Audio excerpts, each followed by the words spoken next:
Nearby, shepherds were living in the fields, guarding their sheep at night. The Lord's angel stood before them. The Lord's glory shone around them. Featured in every nativity scene, shepherds are an important part of the Christmas narrative, and they're still around in every state in the U.S.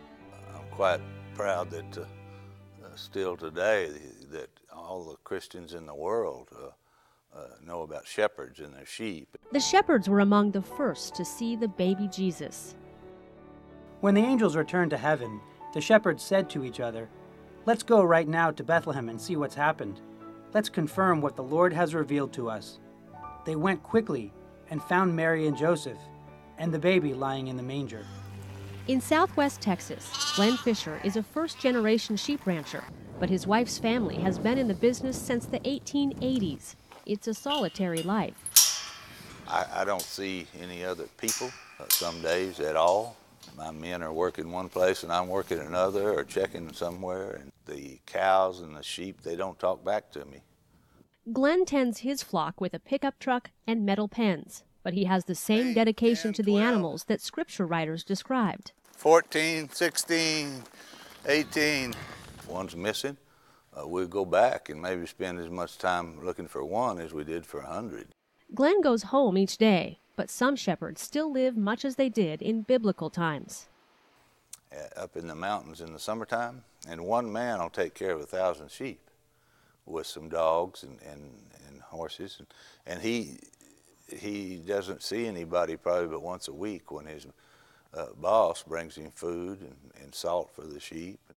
At the first Christmas, the shepherds were alone in the fields when angels appeared to them. Glenn can imagine the sea of stars they saw.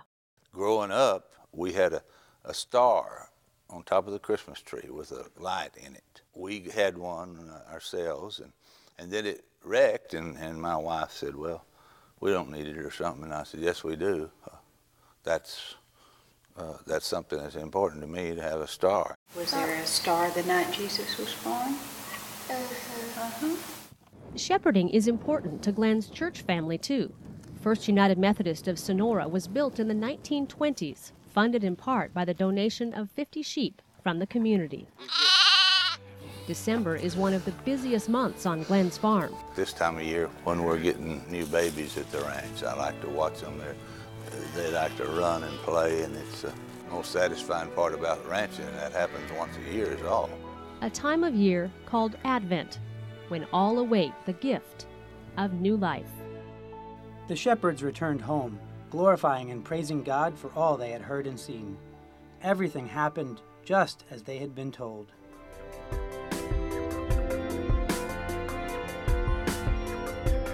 This video was brought to you by the people of the United Methodist Church through World Service donations.